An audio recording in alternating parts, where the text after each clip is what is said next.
Happily में मैं नरेंद्र कुमार सहृदय स्वागत करता हूं। मित्रों, आज की नई श्रृंखला स्ट्रेचिंग आज हम करेंगे, जिसमें हम ढेर सारे आपको दिखाने जा रहे हैं। इस स्ट्रेचिंग के फायदे की पहले बात कर ली जाए मित्रों, कि जिस पार्ट को हम स्ट्रेच करते होते हैं उसमें सबसे पहले फ्लेक्सिबिलिटी आता है, क्योंकि उसमें ब्लड सर्कुलेशन बढ़ जाता है और जब फ्लेक्सिबिलिटी आता है तभी हमें स्ट्रेंथ भी मिलता है काम करने को। इसके साथ ही हमारे इंजरी हो जाने के, कहीं चोट लग गया, गिर गए, मोच आ गए, इससे भी हम बच जाते हैं।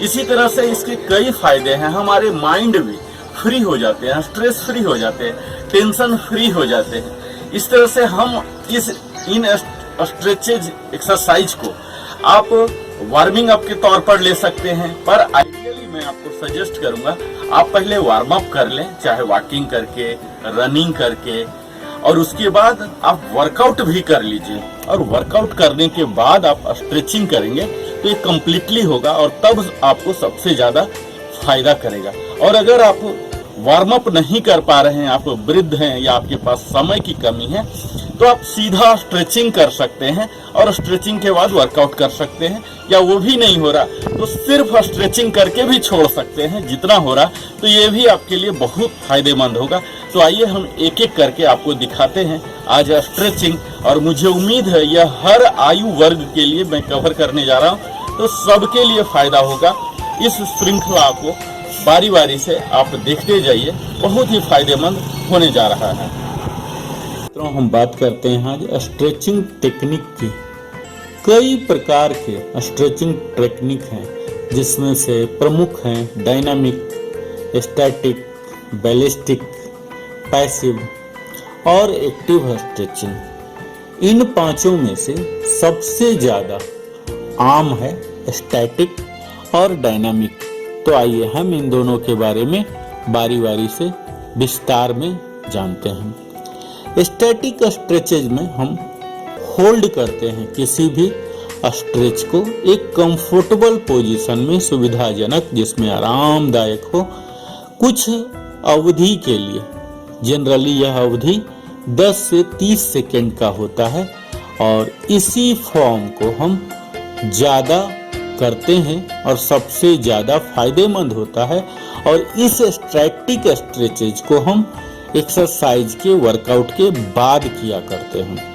और दूसरा सबसे मशहूर है डायनामिक स्ट्रेचेज, जिसमें कि हमारे एक्टिव मूवमेंट, हमारे शरीर के सक्रिय संचालन है, जो कि हमारे मांसपेशियों में खिंचाव लाते हैं।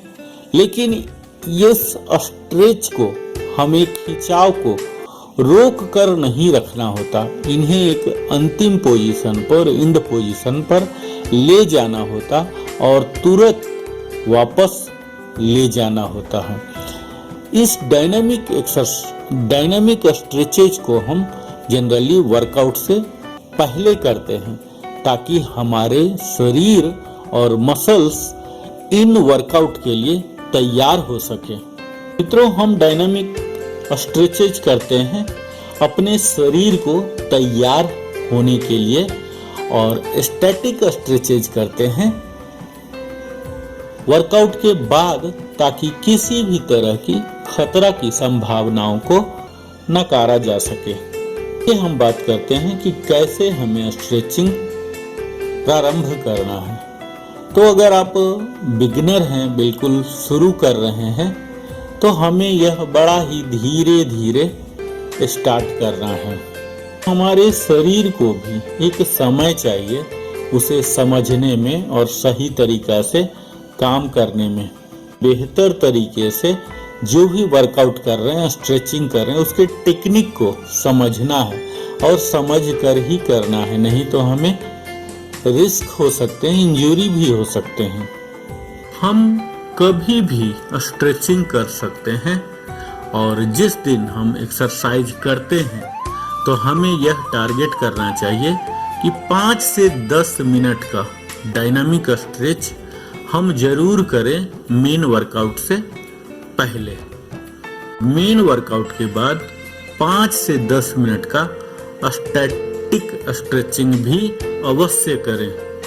यानी कि वर्कआउट के बाद हमें स्ट्रेचिंग करना चाहिए, मेन वर्कआउट कीजिए और उसके बाद फिर थोड़ा सा स्ट्रेचिंग अवश्य कीजिए और तभी जाके आप कूलिंग एक्सरसाइजेज कीजिए।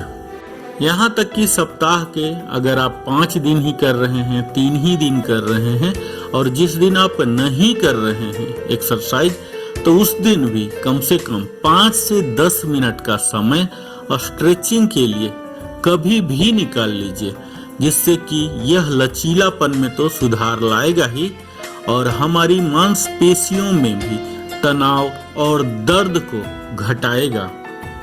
जब हम स्ट्रेचिंग करते होते हैं तो हमें ध्यान देना होता है, फोकस रखना होता उन मुख्य भाग को, उन अंग प्रत्यंग और ग्लैंड्स को, अपने शरीर के भाग को जिसमें मोबिलिटी हम देने जा रहे हैं। जैसे हम मोबिलिटी के लिए मुख्यतः मानते हैं काप्स मसल, हैमस्ट्रिंग, हिप फ्लेक्सर और क्वाड्रिसेप्स। ये 4 मसल बड़े बड़े मसल होते हैं जो मुख्यतः मोबिलिटी के लिए रिस्पॉन्सिबल होते हैं और इन्हें ही हमें ध्यान करना होता है स्ट्रेचिंग के दौरान।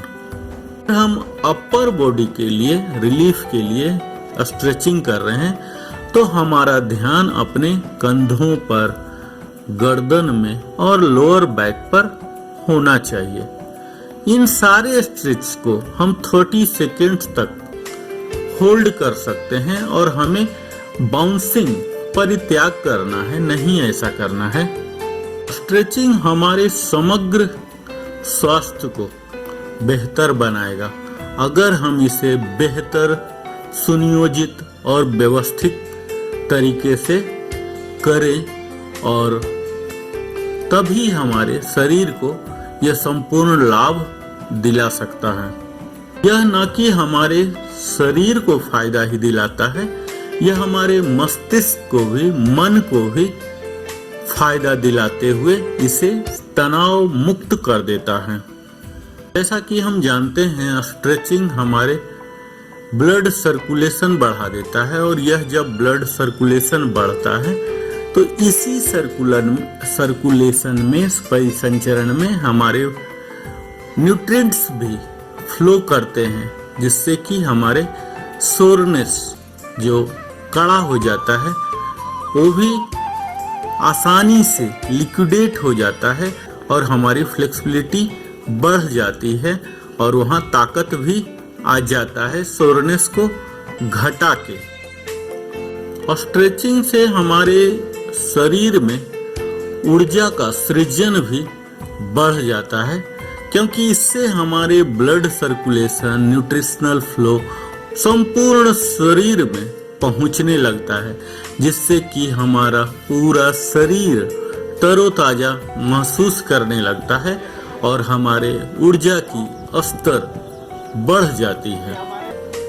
अगर स्ट्रेचिंग के टिप्स की बात की जाए तो हमें यह अवश्य जान लेना चाहिए कि स्ट्रेचिंग को एक वार्म अप एक्टिविटीज नहीं है, यह बड़े ही आराम से करने की एक्टिविटी है और हमें इसके दौरान फोकस करना है।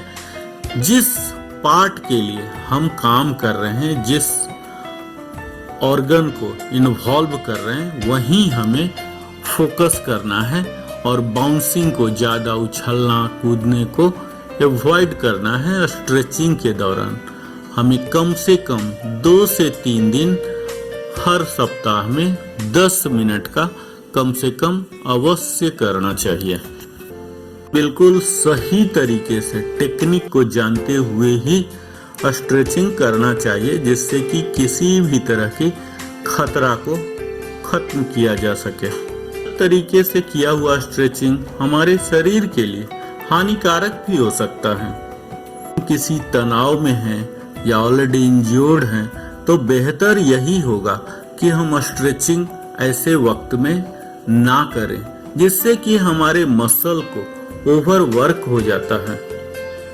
स्ट्रेचिंग के दौरान बहुत ही ज़्यादा दर्द महसूस होता है, तो यह बेहतर होगा कि बड़े ही आसान से स्ट्रेचिंग करें बजाय कि कठिन वाले, जिससे कि हमारे मसल को ज़्यादा दर्द होगा। हमें स्ट्रेचिंग के दौरान मेजर मसल टेंडन जो होते हैं, जिसमें neck, shoulder, upper back, lower back, pelvis, hips, legs आते हैं, उन पर मुख्यतः ध्यान देना होता है। जब हम इन मुख्य मसल्स पर, मांसपेशियों पर ध्यान देते होते हैं, तभी हमें अधिकतम फायदा महसूस होगा उनकी लचीलापन को बढ़ाने के लिए और समग्र शरीर में भी लाभ पहुंचाने के लिए। अतः आप यह जरूर ध्यान रखें कि जो भी स्ट्रेचिंग आप कर रहे हैं, इसे नियमित रूप से अवश्य करें। जितना ज़्यादा हम स्ट्रेच करेंगे, इसके फायदा हमारे शरीर में और दिमाग में उतना ज़्यादा ही होगा।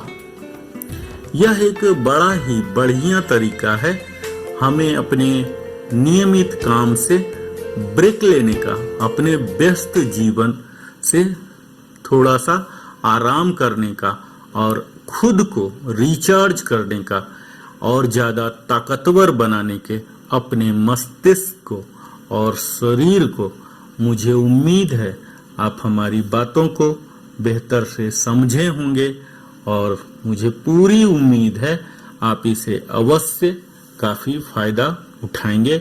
आप हमारे साथ बने रहे, इसके लिए मैं नरेंद्र कुमार लिविंग हैप्पीली की ओर से सप्रेम धन्यवाद करता हूं और फिर हम मिलेंगे एक नए वीडियो के साथ इसी स्ट्रेचिंग की श्रृंखला में।